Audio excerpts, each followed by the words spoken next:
Oke, di video kali ini kita akan belajar ke strategi yang 12 ya, yaitu tentang use adjective clause connectors or subjects correctly.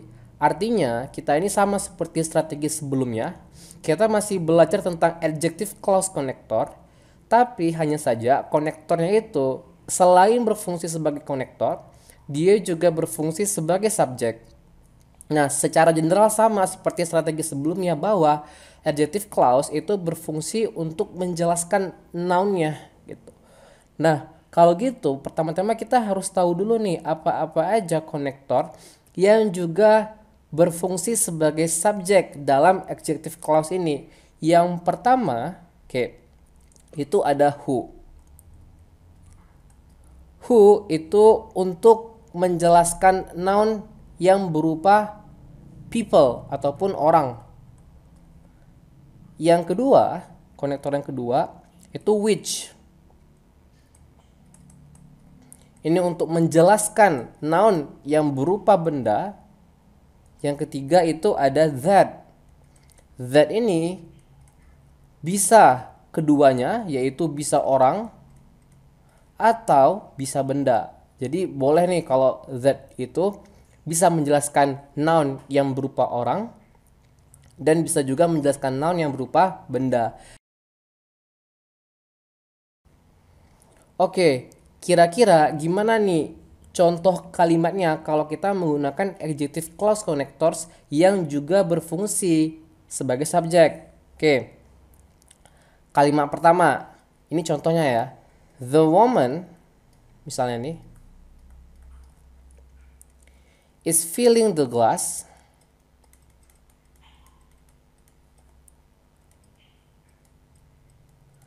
Baru di sini kita akan masukkan adjective clause-nya. Kita ingin menjelaskan the glass di sini.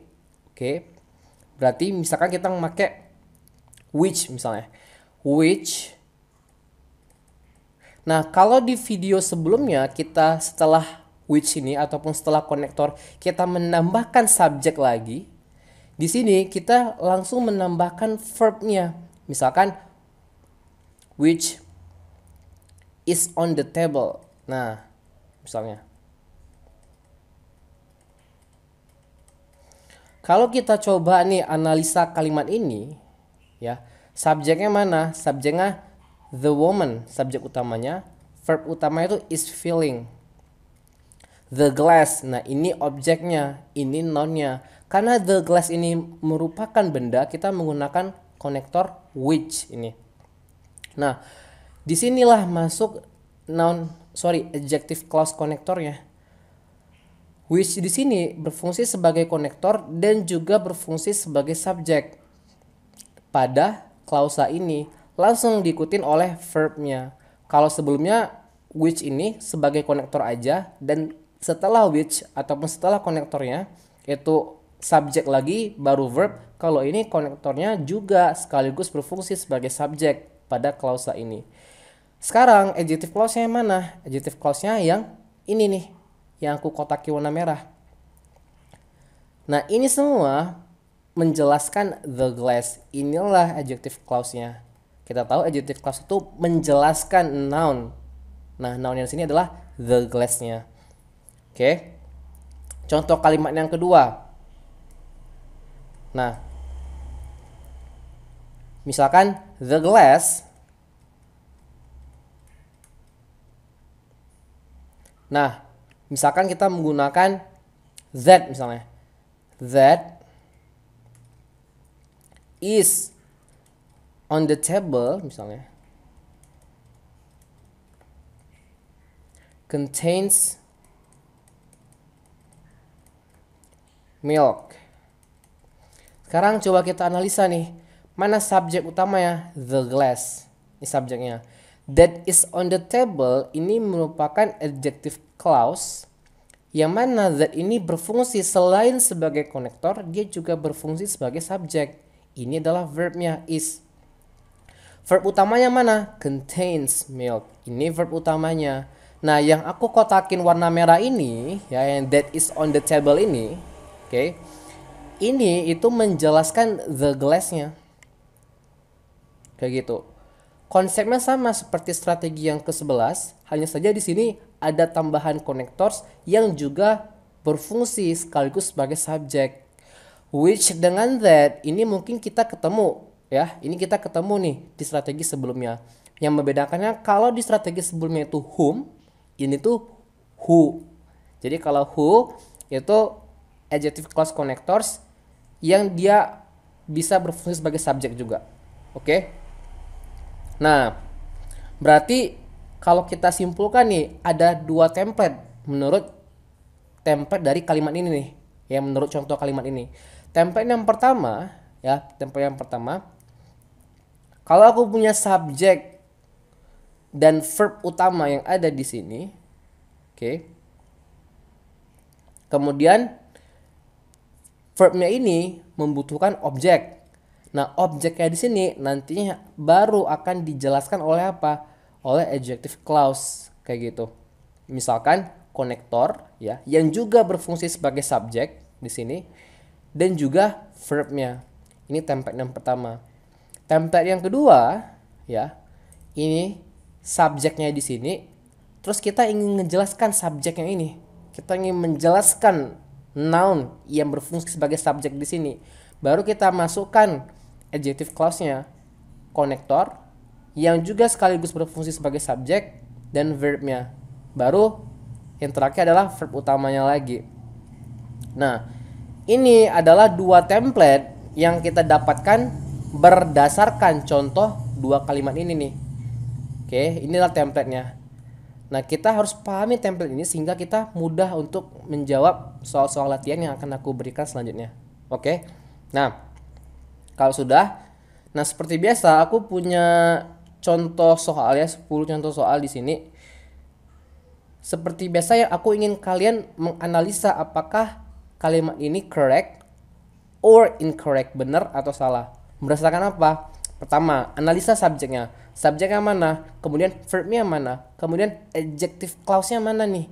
Baru nanti balance-kan apakah subjek verbnya itu dan konektornya sudah balance jumlahnya. Oke. Kita sekarang coba nih, kalian bisa pause videonya. Nah, sekarang coba kita kerjain nih bareng-bareng ya. Nah, nomor 1. The ice cream that is served in the restaurant has a smooth, creamy texture. Kita ngelihat mana subjek utamanya. Subjek utamanya the ice cream. Oke. Terus that is served in the restaurant. Oh, ada that. Kemudian ada verb di sini. Berarti kita bisa bilang that ini adalah konektor yang sekaligus berfungsi sebagai subjek. Is served ini adalah verbnya gitu. Has a smooth. Nah, ada has berarti ini adalah verb utamanya kayak gitu. Nah, yang aku kotakin nih ya, yang warna merah ini berarti ini adalah adjective clause-nya. Ya, adjective clause-nya yang menjelaskan the ice cream-nya. Template-nya gimana? Subject, konektor, subject, verb, verb. Ini template yang kedua tadi. Sekarang coba kita hitung. Kita punya satu pasang subject verb di sini dan kita punya satu pasang subject verb lagi ya. Dan juga konektornya. Konektornya mana? That. Subjeknya mana? That juga. Kenapa? Karena that ini adalah konektor yang sekaligus berfungsi sebagai subjek. Jadi nggak ada masalah. Ingat, kalau kita punya dua pasang subject verb, kita setidaknya harus punya satu konektor. Nah, maka nomor 1 ini udah benar ya, nggak ada yang salah. Nomor 2 itu the cars are trying to enter the freeway system are lined up for blocks. Oke, kita ngelihat mana subjek utamanya. Subjek utamanya the cars. Di sini kita ngelihat are trying. Yes, ini adalah present continuous. Ini adalah verbnya to enter the freeway system. Terus di sini kita ketemu are lined. Ini adalah to be ditambah verb ketiga. Are itu to be dan lined itu adalah verb ketiga. Berarti kita tahu ini adalah template dari kalimat pasif. Ini menjadi verbnya. Nah, kita ngeliat nih ada dua verb kan. Tapi kita tidak menemukan konektor di sini. Oke. Maka aku bisa bilang kalimat ini incorrect. Kenapa? Kita tidak punya konektor di sini, tapi kita punya double verb di sini. Maka kalimat itu salah, kalimat ini salah. Selain kita missing konektor di sini, kita juga kehilangan apa? Subjeknya. Oke. Kalau kita mau benerin gimana, Dis? Nah, misalkan kita menggunakan template yang ini nih misalnya ya. Kalau kita mau benerin, ini kalau aku yang benerin ya. The cars, misalkan ini, the cars, tambahkan which di sini. Which are trying to enter the freeway system are lined up for blocks. Jadi di sini kita tahu, oh, the cars ini subjek utamanya, dari which are trying hingga the freeway system ini adalah adjective clause-nya, are lined up ini adalah verb utamanya.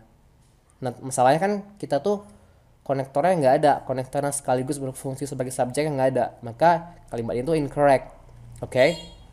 Nah, nomor 3, I have great respect for everyone who on the dean's list. The dean's list. Kita ngeliat sekarang nomor 3. I ini adalah subjeknya, have ini adalah verbnya. Nah, kita ngeliat di sini. I have great respect for everyone who. Oke, kita ketemu nih konektor who. Kalau kita balik ke slide sebelumnya, kita tahu adalah who adalah konektor yang untuk menjelaskan noun yang berupa orang, dia juga berfungsi sebagai subjek, begitu. Who, konektor sekaligus sebagai subjek. Tapi di sini kita kedepannya nggak ada ketemu ini kan, nggak ada ketemu verbnya. Maka kalimat ini aku bisa bilang incorrect, missing verbnya. Subjek dan konektornya udah ada, mana who, tapi kita tuh tidak menemukan verbnya di sini. Maka nomor 3 itu incorrect. Kalau kita mau benerin ya, misalkan kalau kita mau benerin nih, aku misalkan tambahkan who is misalnya. Jadi who is on the dean's list. Kalau kayak gini kita punya satu pasang subject verb di mana subject verbnya I have di sini yang utamanya, kemudian juga ada who is.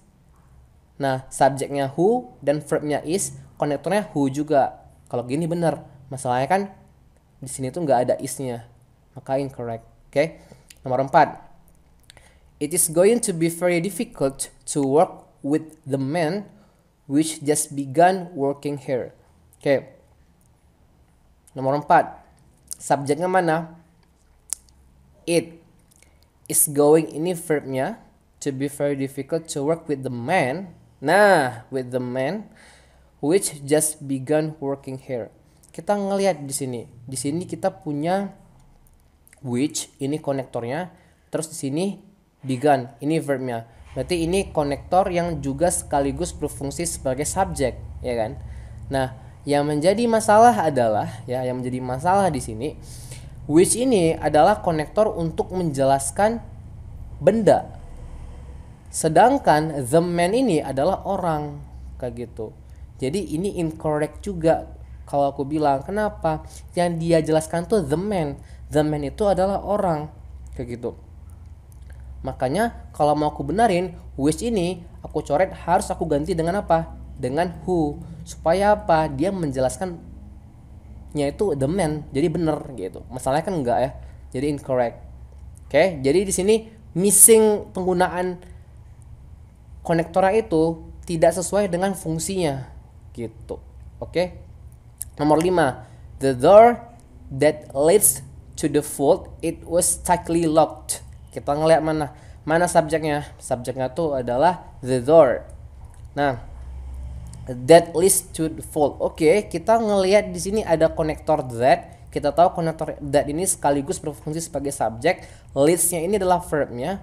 Terus di akhir kita ketemu to the vault, it was. Nah, ini ada verb lagi, di sini ada subjek lagi. Kira-kira nomor 5 ini benar atau salah? Nah, nomor 5 itu lagi-lagi incorrect. Kenapa? Nah, ini sebenarnya itu kelebihan subjek kayak gitu. Kita tahu di sini udah ada subjek. Di sini ada subjek. Nah, verbnya mana? Ada 1, ada 2. Seharusnya it ini tuh harus kita hilangkan gitu. supaya apa? Template dari kalimatnya itu menjadi subjek, konektor subjek yang juga berfungsi sebagai subjek, verb gitu. Jadi was stuckly looks ini berfungsi sebagai verb utamanya. Kalau kita ada it di sini, maka udah nggak dua pasang lagi kan. Total subjek verbnya tuh udah nggak dua pasang lagi, udah lebih, ada kelebihan subjek. Jadi ini tuh salah. Alasannya kenapa? Kelebihan subjek. Jadi kalau kita hilangkan it-nya ini menjadi benar. Masalahnya karena ada it-nya, ini tuh jadi salah. Maka nomor 5 itu incorrect. Oke? Nah, sekarang kita ke soal nomor 6. The neighbors reported the man who was trying to break into the car to the police. Sekarang kita ngelihat nih, mana subjeknya? Subjeknya the neighbors, ya kan? Nah, kemudian reported. Nah, reported ini adalah sebagai verbnya. Kemudian the man who was trying.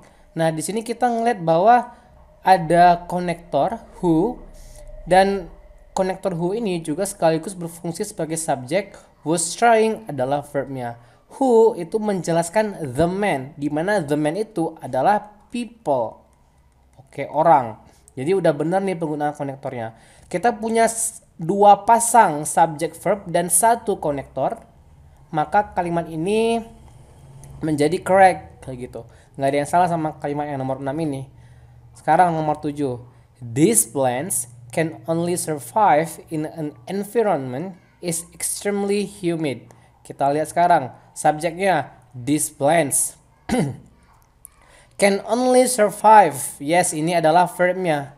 Nah, in an environment is extremely humid. Kita ngelihat di sini bahwa ada verb di sini. Tapi kita tidak menemukan konektor dan juga subjeknya kayak gitu.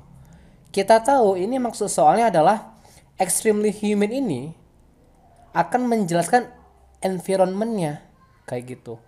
Jadi kalau aku bilang karena di sini tidak ada konektor dan tidak ada subjeknya, maka kalimat nomor 7 ini incorrect.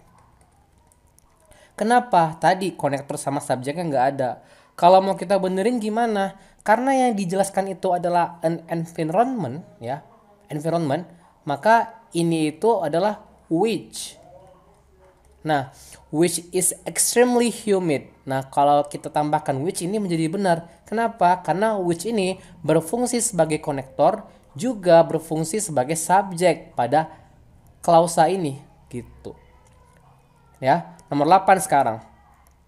The boss meets with any production workers who they have surpassed their quotas. Nah, the boss ini adalah subjeknya, meets ini adalah verbnya, with any production workers who, oke, kita punya konektor di sini.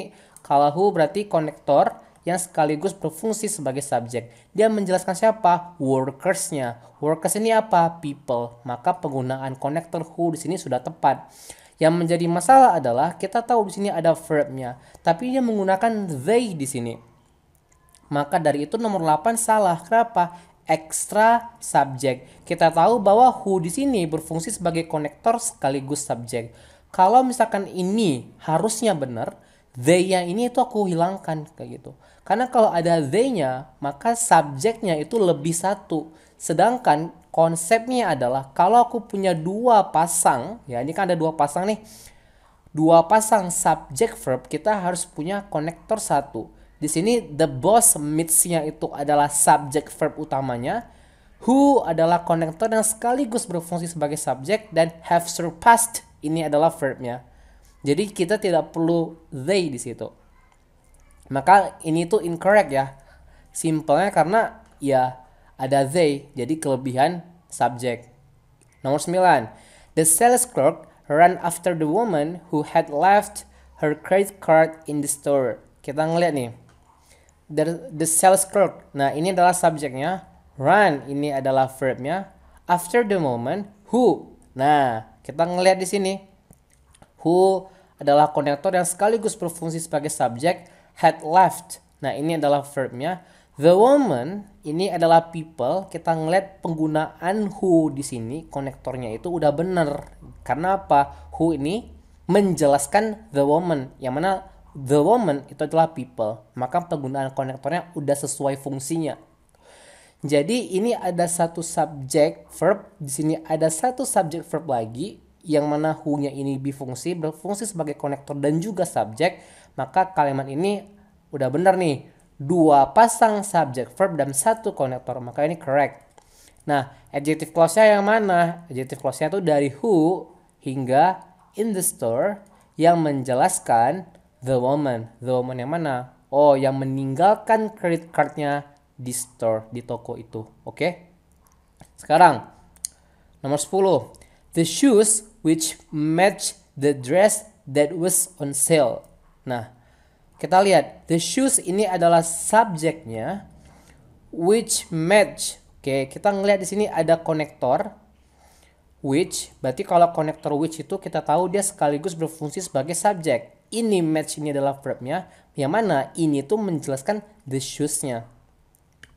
The dress which match the dress. Nah, ini noun lagi, ada konektor lagi di sini yang sekaligus berfungsi sebagai subjek. That was on sale. Yes, ini adalah verbnya. Kita ngelihat, kita punya ini subjek verb yang pertama. Ya, yang ini nih, ini subjek verb yang pertama, ini subjek verb yang kedua. Dan kita punya 2 konektor. Kalau kita punya 2 konektor, kita harus punya 3 pasang subjek dan verb. Di sini subjeknya ini pasangan pertama, ini pasangan kedua, sedangkan the shoes di sini itu tidak punya verb. Harusnya ada verb satu lagi, kayak gitu. Maka kalimat nomor 2 ini menjadi incorrect. Kenapa? Tidak memenuhi kaidah. Kalau kita punya 2 konektor, berarti kita harus punya 3 pasang subject verb. Di sini pasangan subject verbnya baru 1 dan 2. Yang mana which dan that selain sebagai konektor, ya itu jumlah konektornya 2, dia juga berfungsi sebagai subjek.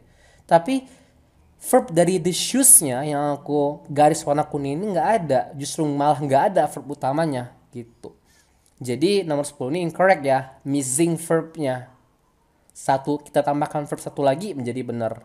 Nah, seperti biasa di akhir video aku ingin kasih kalian soal multiple choice tentang adjective clause yang konektornya itu berfungsi sebagai subjek juga. Kalian bisa pilih A, B, or C, or D. Nah, nanti bisa kalian komen nih di kolom komentar kenapa kalian pilih jawabannya itu. Oke, sekian dulu untuk video kali ini. Nanti kita lanjutkan ke video strategi TOEFL yang berikutnya.